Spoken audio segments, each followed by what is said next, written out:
बोल लो बोल लो बोल लो, अरे रंग में आके बोल लो बोल। क्या कहना, जिंदाबाद जिंदाबाद। बेटी कॉन्ट्रैक्टर है भारत में, लेकिन बलियाबी कहता हो इसराइल। तेरी टैंकों की गरज, तेरे तोपों की गुर्राहट, तेरे हुक्मरानों की आवारगी और इसराइल तेरी फौजियों के जुल्म को फलस्तीन के मावों की बेटियों बेटों ने चुटकी में उड़ा दिया और उड़ाकर ये जमाने को बता दिया कि सरों में अगर शहादत का जज्बा जिंदा है तो नस्लों का वजूद जमीन से खत्म नहीं हो सकता है। नहीं। पूरा मर्द की तरह उठाओ, उड़ाए रखो। जो खड़े हैं क्या वो भी हम ही लोगों की बिरादरी के हैं? और वो पीछे वाले हो क्या? हाथ नहीं उठाना, हाथ दोनों उठाओ और चारों तरफ से ये सदा गूंजनी चाहिए, लब्बैक या रसूल अल्लाह, लब्बैक या रसूल अल्लाह, अल्लाहुम्मा लब्बैक या रसूल अल्लाह। नीचे कर लो।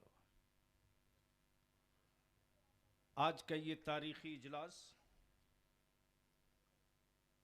बनाम इस्लाहे मुआशरा,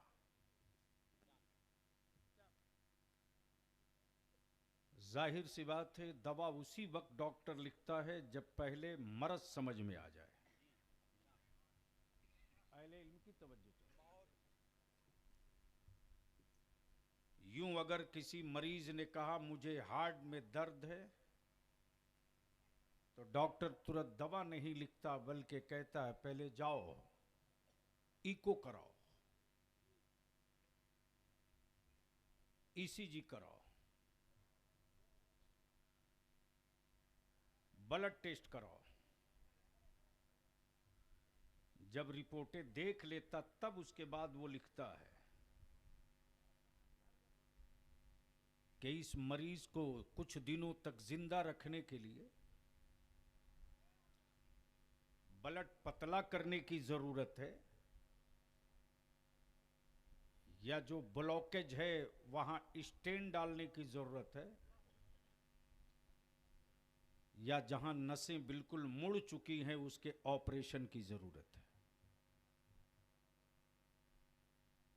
मेरे उलमाए इकराम ने पहले बहुत कायदे से, बहुत गौर और फिक्र के बाद पहले मरज पकड़ा, और जब इदारे शरिया ने बीमारी पकड़ ली तब अपने उलमाए इकराम का कारवां लेकर निकल पड़ा। और हमें फख्र है अपनी जमात के उलमा पर, और हमें नाज है अपने अहले सुन्नत की आबादी के गांव के उस सदर सिगरेटी, मस्जिदों के मतवल्ली और सिगरेटी पर कि जब ठान लिया अहले सुन्नत के जवानों ने तो डीजे बजाने वालों का बाजा बजा दिया। तवज्जो चाहो, अगर समझ में बात आवे तो बोलेंगे।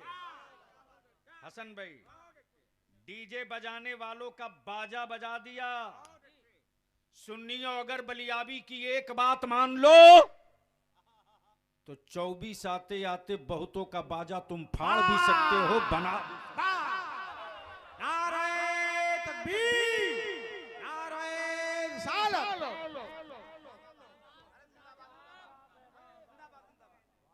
लेकिन बलियाबी को यूं ही पारसनाथ के पत्थर के टुकड़े की तरह नहीं सुन सकते हो। हम उस नबी का जिक्र करते हैं जिस नबी के हुस्न की गुफ्तगू सुनकर, क्या अच्छी फिक्र है, क्या अच्छी फिक्र है। जिंदाबाद जिंदाबाद। बड़े बड़े हसीनों ने अपने चेहरे दागदार कर लिए और बहुत सारे कालों ने मुस्तफा के जिक्र और हुस्न की बातें सुनकर बिलाल के कालेपन को याद करके सब्र कर लिया। हां, यह भी सही है कि हमारे यहां जलसे रोज होते हैं, कॉन्फ्रेंसें रोज होती हैं, 3-3 किलोमीटर का डेकोरेशन और लाइटिंग रोज होती है, मज़ारात पे हंगामे और चादरों की लंबी भीड़ होती है।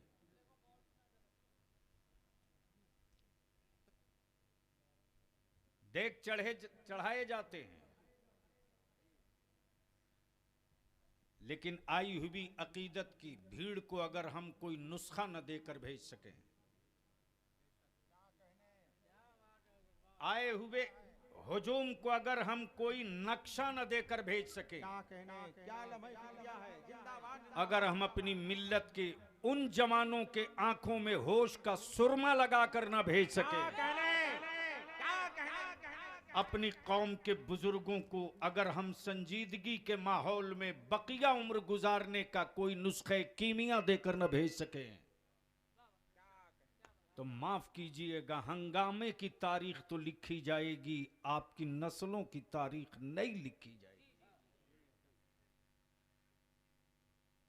अब ये जितने कमेटी वाले हैं जो मुहर्रम की तरह ला रहे हैं, आलिमों का पहलाम कर दे रहे हैं। हाँ, मैं थोड़ी देर के लिए हसन साहब सोच रहा था कि तकरीर कराने ले जा रहा है या पहलाम कराने ले जा रहा है। इसलिए जितने भी कमेटी वाले हैं,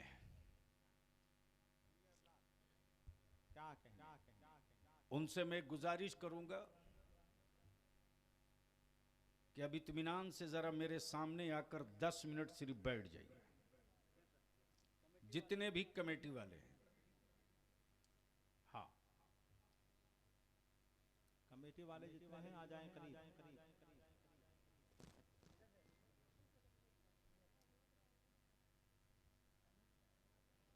चलिए, अब शोरा की बारात आ गई। नदीम रजा फैजी भी आ गए, अजमत भागलपुरी भी आ गए, और जो मुबारक इस वक्त पूरे देश में एक ब्रांड है मसलके आला हजरत का शेरो सुखन में, उनका आपने अभी नमूना समाप्त किया है, रंग तो अभी बाकी है। तो क्या इरादा है, सुनने का मूड है? ऐसे नहीं, बलियावी से बुलवाना पड़ता। मुबारक हुसैन मुबारक कह रहे थे हजरत आज तकरीर कर दीजिए, लेकिन मैं देख रहा हूं कि मिट्टी अच्छी हो तो दाना डाला जाए, वरना पता चला दाना भी बेकार गया और मेहनत भी बेकार गई। बस जल्दी बैठ जा भैया, कमेटी वाले हो ना, अब सीधे नीचे मेरे सामने पूरी टीम लेकर आ जाओ। हाँ, इसलिए कि पूरा भारत जानता है कि बहुत शरीफ आदमी का नाम बलियावी नहीं है, और हम जानते हैं कि किस बालू से कहां तेल निकाला जाता है। सरसों से तेल तो सब निकाल लेते हैं। तो अब सुनने का मूड है तो सारा मजमा लहक के कह दो या रसूल अल्लाह। ओए रंग में आके बोल दो या रसूल अल्लाह, झूम के या रसूल अल्लाह। बलियावी की गुफ्तगू का 3 हिस्सा होगा। तवज्जो चाहूंगा अहले स्टेज मौलाना। एक है अकीदत, एक है हकीकत, एक है जरूरत। सुनेंगे स्टेज वाले तो थोड़ा आ जाए रंग में, तवज्जो चाहूं। एक है अकीदत, एक है हकीकत, एक है जरूरत। माफ करना, अकीदतें उस वक्त जवान रहेंगी जब जरूरत पूरी रहेगी। अकीदतें उस वक्त सेहतमंद रहेंगी जब जरूरतों की सेहत अच्छी होगी। अकीदत, हकीकत, जरूरत, गौसे आजम की 11वीं मने, ये अकीदत है। पहले स्टेज की तवज्जो चाहूं। क्या कहने गौसे आजम की 11वीं मने, ये अकीदत है। लेकिन मेरे बेटे जाहिल न रहें, ये मेरी नस्लों की जरूरत है। क्या कहने क्या अच्छा है, क्या गरीब नवाज की चादर चढ़े, क्या कहने ये मेरी अकीदत है। लेकिन मेरी बेटियां कांधे पर जवानी का बोझ न बने, ये मेरी जरूरत है। मस्जिदों के मीनारे 80 फीट नहीं 100 फीट ऊपर उठे, यह अकीदत है। लेकिन उस मस्जिदों का इमाम रोटियों के टुकड़ों के लिए मोहताज हो। माफ करना, आज कोई एक घर बता दो जिस घर में 5 बेटे 5 मोबाइल, एक बाप के 5 बेटे 5 मोबाइल, 5 बहुए 5 मोबाइल, एक घर में 10 मोबाइल, और एक कम से कम रिचार्ज अगर कराता है तू तो 300। एक घर में 10 मोबाइल, सोच ले पर मंथ तेरा पैसा कहां जा रहा, पर मंथ तेरा पैसा कहां जा रहा। तवज्जो चाहूं, दिल लगावेंगे, दिल लगावे तो मैं आज की बात नहीं कर रहा हूं, मेरी गुफ्तगू का असर बाद में समझ में आएगा। पर मंथ ये लाखों लाख नहीं करोड़ों करोड़। और तेरे बलियाबी ने आज से 1.5 साल पहले कहा था इस्लाम के वजूद के कत्ल का असल मास्टर माइंड अमेरिका है। असल मास्टर माइंड अमेरिका है। डिजाइनिंग किया इस्राइल ने, डिजाइनिंग किया इस्राइल ने, कॉन्ट्रैक्ट लिया अमेरिका ने। पेटी कॉन्ट्रैक्टर हैं ये भारत वाले, मेन कॉन्ट्रैक्टर नहीं है। तवज्जो चाहूं, सुन लीजिए मौलाना, कई साल पढ़ोगे तो ये नहीं मिलेगा। क्या कहने जिंदाबाद जिंदाबाद। सुन लो, आज सुनिए, बोल लो बोल लो बोल लो, अरे रंग में आके बोल लो, बोल। क्या कहने जिंदाबाद जिंदाबाद। पेटी कॉन्ट्रैक्टर है भारत में, लेकिन बलियाबी कहता हो इस्राइल, तेरी टैंकों की गरज, तेरे तोपों की गुर्राहट, तेरे हुक्मरानों की आवारगी और इस्राइल तेरी फौजियों के जुल्म को फलस्तीन के मावों की बेटियों बेटों ने चुटकी में उड़ा दिया। और उड़ाकर ये जमाने को बता दिया कि सरों में अगर शहादत का जज्बा जिंदा है तो नस्लों का वजूद जमीन से खत्म नहीं हो सकता है। नहीं। अल्लाहु अकबर। जवाब दे जवाब दे।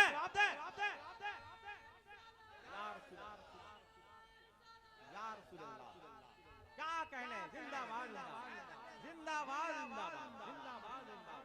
बहुत बहुत तवज्जो कीजिए, झूम के बोलो बोलो बोलो। क्या कहने तवज्जो चाहता हूँ, अगले स्टेज की तवज्जो चाहता हूँ। अच्छा हो गया, अब तू कौन, मत डिस्टर्ब कर बेटा, बोल दो झूम के, बोलो बोलो, अब रंग चढ़ जाएगा। बोल दो, अरे जोर से बोल। तवज्जो चाहता हूँ, तवज्जो चाहता हूँ।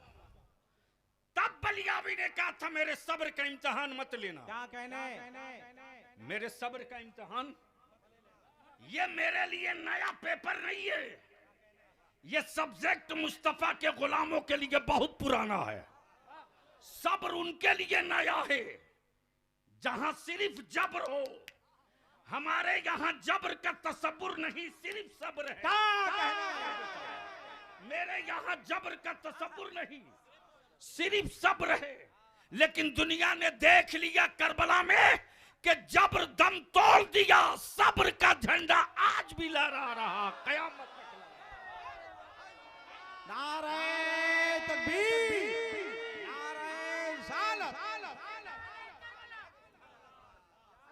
मेरी बेटियों के हिजाब पर तूने हाथ डाला, हमने सब्र की।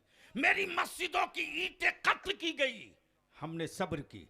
मेरे बच्चों की रोजी तूने छीन ली, हमने सब्र की। मेरी मेरी दुकानों को दीन में जलते दुनिया में देखा, हमने सब्र की। मेरे बेटों की लाशों पे कोबी रोपी गई, हमने सब्र की।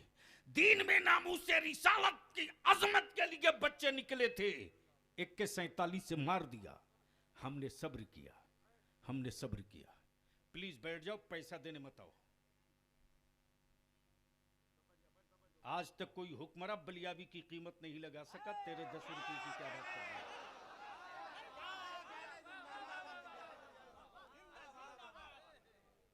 बस बैठ जाओ, वरना बलियाबी अगर थोड़ी सी आंख बंद कर दे तो जिंदगी की आखिरी सांस तक कुर्सी पर ही रहेगा। लेकिन मैं जानता हूं कि हम उसके लिए नहीं पाले गए हैं, हम तो रईसुल कलम के मिशन और रजा के मसलक के लिए पाले गए। तवज्जो चाहो, तवज्जो चाहो।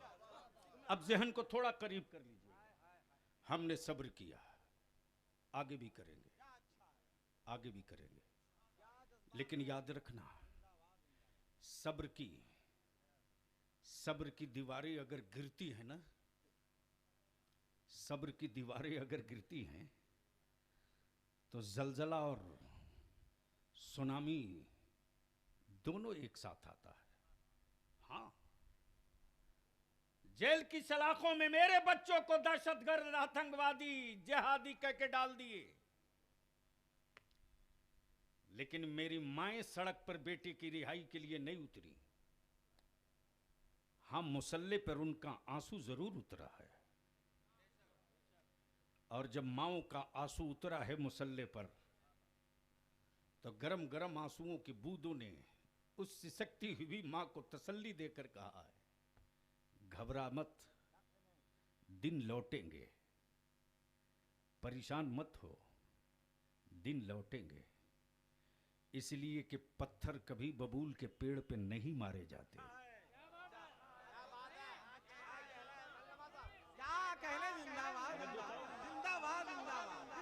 पत्थर कभी बबूल के पेड़ पे नहीं मारे जाते, और कोई भी फला हुआ आम बचा नहीं है भारत में जिस पर रोज 2-4 हजार पत्थर ना बरसाए जाते हो। इसका मतलब यह नहीं कि आम फल देना बंद कर दे, बल्कि आम की फितरत है, तू मारते जा मैं खिलाते जाऊंगा। यही तो पोजीशन है भारत के ईमान वालों की कि तुम मेरे साथ जो सलूक करना है करते रहो, लेकिन जब लाल किले की अजमत, कुतुब मीनार की शौकत, सरहदों का तहफ्फुज, भारत के संविधान का वकार जब दांव पर चढ़ेगा तो अब्दुल हमीद बनकर टैंक तोड़ने हम ही जाएंगे। तो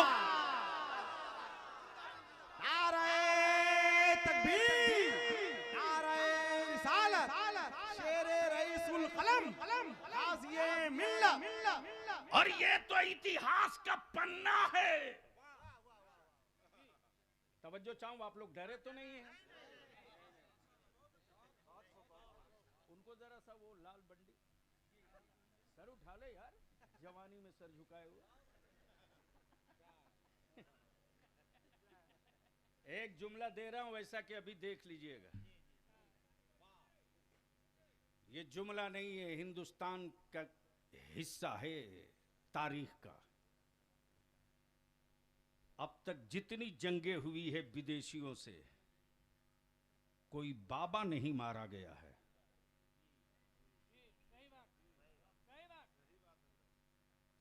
हसन साहब, कोई बाबा नहीं मारा गया है, वो चाहे जहां का हो।